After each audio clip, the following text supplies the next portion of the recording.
So here we have the Mini Cooper 5-door hatchback on a 65 plate. I'm just going to start off by showing you around the outside of the car, and then we'll hop in and run through some controls on the inside. But from the outside you can see it's a 5-door car with alloy wheels. It has the black roof and mirror caps as well. Let's start off inside the boot and then we'll work our way around the rest of the car from there. So as we approach the boot, you'll see we've got a 60/40 split folding rear seat, plenty of boot space as well, and that space can be further increased by folding and then lifting this tray section, which will store away there, and as you can see you get a lot of extra space when you do that. Okay, so we're just going to work our way around back to the front of the car, and then we'll hop in and run through the controls on the inside. But now that we've done a full circle of it, you can see it's in fantastic condition the whole way round.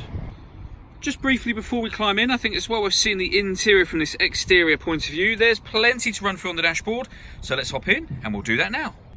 Okay, so now they're inside the car, we're going to start with the dials. On the left-hand side, we have the rev counter. We have the speedometer in the middle, and then the fuel gauge on the far right-hand side. Also in the middle, you can see the total miles for this car, which are 7,296. The information that's displayed directly above that can be changed by pressing a button on the end of the indicator stalk. You've got various different bits of fuel economy information available, or you can leave it on this one and you have a digital readout for the speedometer, which you can see being displayed there now. If we back out to the steering wheel, on the left-hand side we've got cruise control and speed limiter, and on the right-hand side we have stereo controls and also voice activation for the phone. So hit that button, ask it to dial anyone in your contacts list, and it can do that for you without you having to take your phone from your bag or pocket. That is, of course, once you've paired up your phone, and that is done over in the central area just here, amongst other things, of course. But if you hit the menu button, you can use this dial to circulate through all of these, including your telephone, and that is where you would go to then pair your phone by following the instructions on screen, and of course the instructions that come up on your phone. When it comes to the radio, you can see we have FM, AM and DAB, and you can select whichever one you want to listen to by pushing this button in. You can also listen to your own music under the multimedia heading.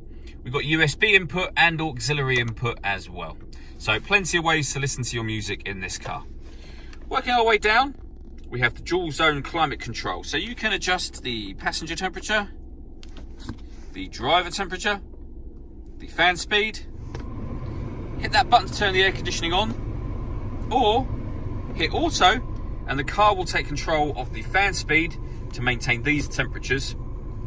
You can override that by pressing the auto button again, and you can put it back to whatever setting you were previously on. Below that, we have these buttons just here. So starting from the right, this one turns off traction control. This one starts and stops the engine. And this turns off the stop and start. So this car is designed to cut out when it's stationary in traffic to save you fuel. You can turn that off with that button. So that is now off when the light shows. Back on again.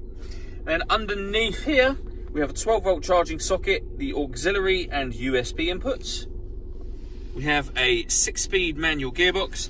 And then finally, this hoop down here will enable us to select sport mode, mid mode, or green mode. Whatever mode you put it in, it will show you up here. So we're in green mode, mid mode, or sport. Sport mode, just as an example, will give you slightly firmer power steering, and the accelerator pedal will react faster to what you do.